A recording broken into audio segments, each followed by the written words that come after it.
Hey, it's Joel Mark Witt and Antonia Dodge here with Personality Hacker. We are beautiful Pennsylvania. We thought we'd shoot a video outside. We're doing a little short series on relationships and how personality types can influence the kind of relationship you might have, the intimacy, the conflict, our goal basically is for you to have an amazing relationship with your partner, a romantic relationship. And some of these principles can extend to friendships and family as well, but we're primarily talking about romantic relationships. And the reason we're talking about principles here in personality type is because if we had to compare all 16 Myers-Briggs types to each other, there's 256 type combinations. And so that's beyond the scope of this video. So we want to talk about some principles that will help you think about your relationship and the dynamics of your relationship. So what we want to cover in this video is the idea of differing driver cognitive functions or dominant cognitive functions in relationships. That sounds pretty heady. Yeah, it does.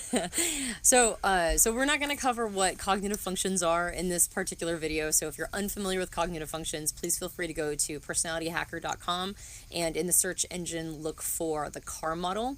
It will give you a concept of how the mental wiring of our mind influences our personality type and how you can find what your mental processes or cognitive functions are for your personality type.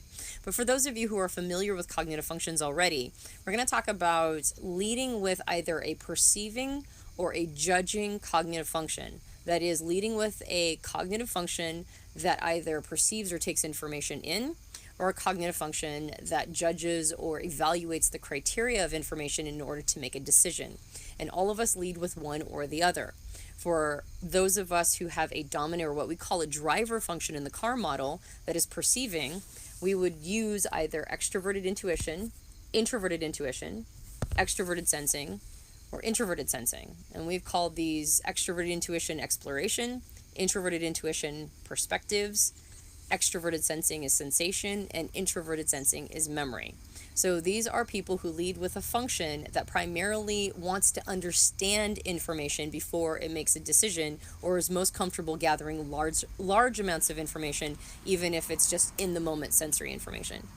Versus the types that lead with a judging or decision-making function.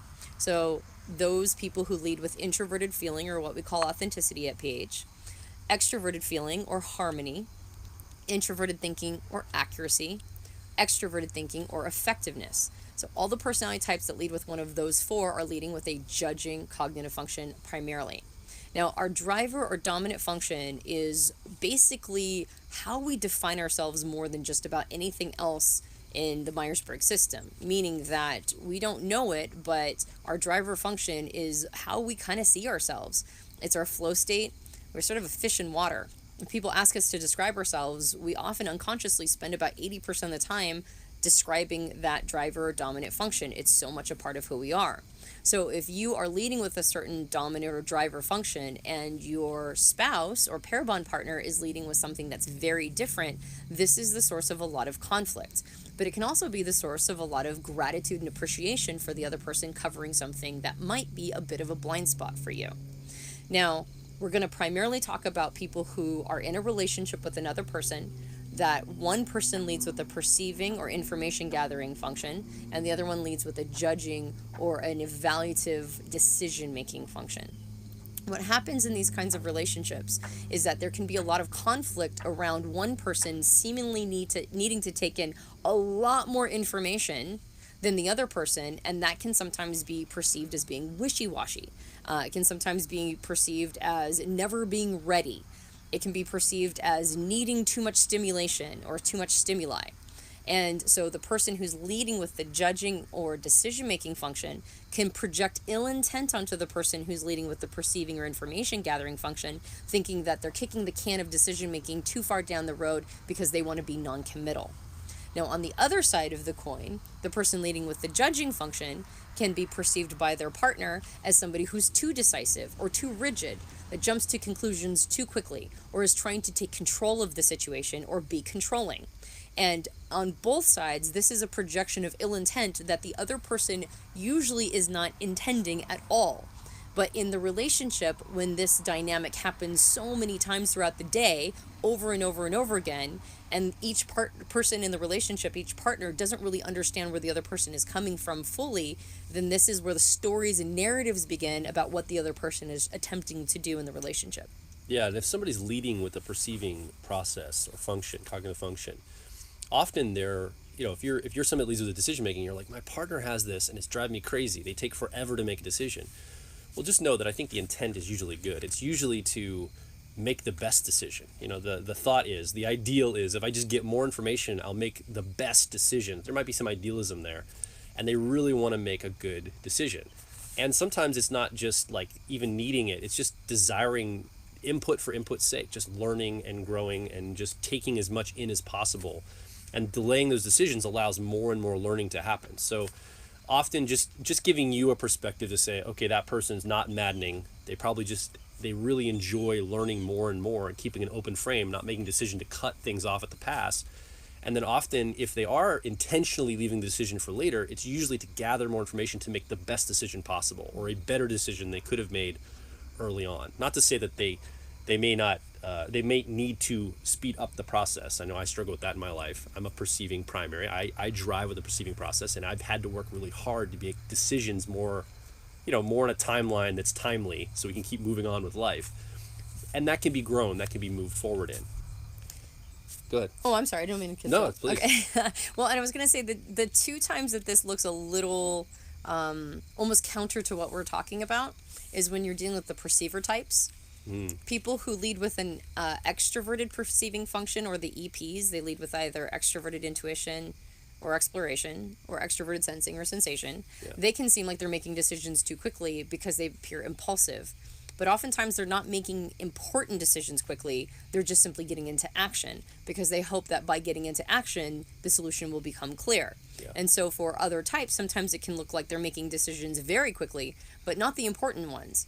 And we get a lot of feedback from our audience, particularly from EPs, that they're not sure what they should be doing with their lives. And they've been kicking the can of that decision down the road for maybe even a decade. They just can't commit to one thing because it feels like they'll lock themselves in. So even though they may appear impulsive, their decision making about the important things is usually very much extended, even if their action taking is quick. So there's a difference between simply being impulsive and taking action versus making important decisions. On the same note, the other side of the coin for perceivers, so introverted perceivers, IPs in the Myers-Briggs system, tend to look like, and sometimes they even self-report that they can't make decisions. They're basically leading with a judging process.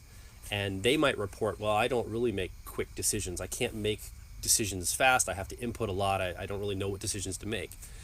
And that can be true, but often when it is the important decisions of life, or how they feel or think about something that means something to them, they have a ready decision at that moment. So it may appear to the outside that they're waffling or taking their time or exploring more, like somebody that leads with a perceiving process.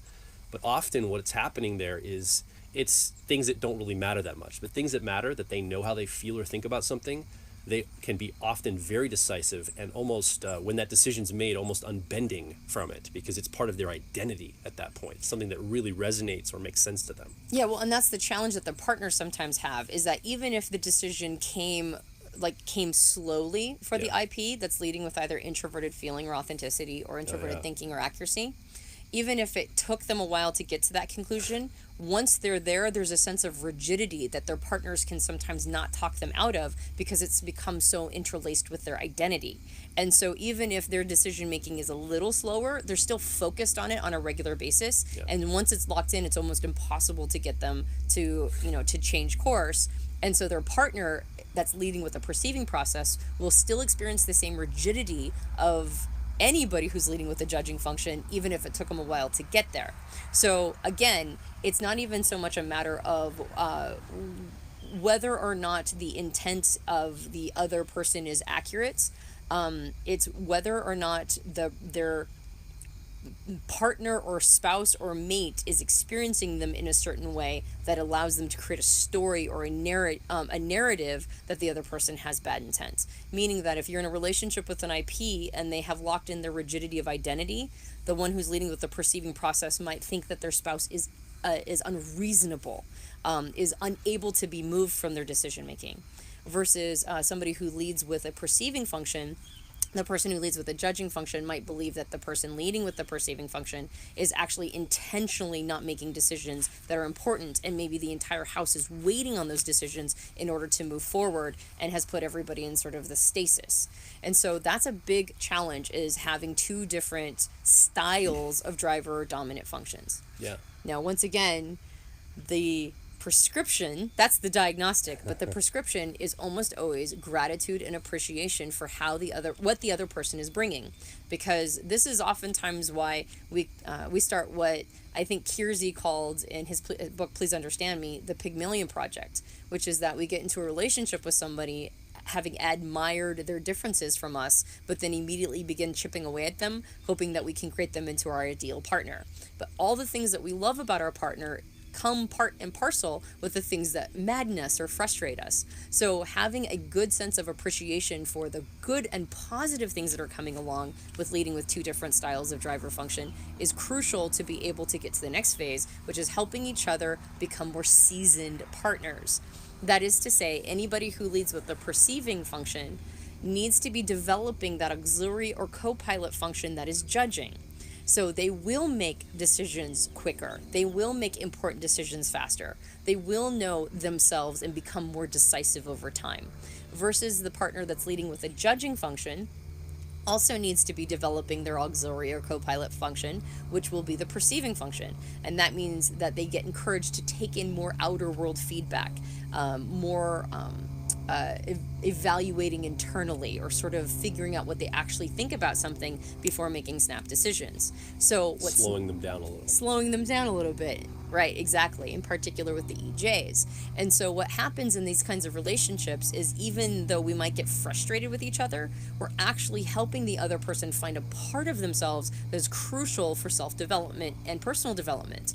And so these relationships where we might find that sort of that aggressive part, or the sort of point. The tension point, the colliding of tectonic plates, is actually all very positive. Kind of makes me think of the Rumi quote that says, if you're irritated by every rub, how will your mirror be polished? And that's what we do for each other when we're in different driver function relationships, is that we end up rubbing each other, but then we end up polishing each other's mirrors, meaning that we see the thing in the other person that we actually need to work on in ourselves. Yeah. So again, we just scratched the surface on this idea. If you want to learn more, head over to personalityhacker.com. We have a lot of articles and videos and podcasts recorded on a lot of these topics, and you can find out about your personality and your partner's personality and how you can grow, and some of the similarities and differences that you might have to create that amazing, intimate relationship that I think we all crave, that we really want to have in when we're together with somebody. We want to have that intimacy, that connection point. So head over to personalityhacker.com. Leave some comments in the area below this video, and we will talk to you on the next video.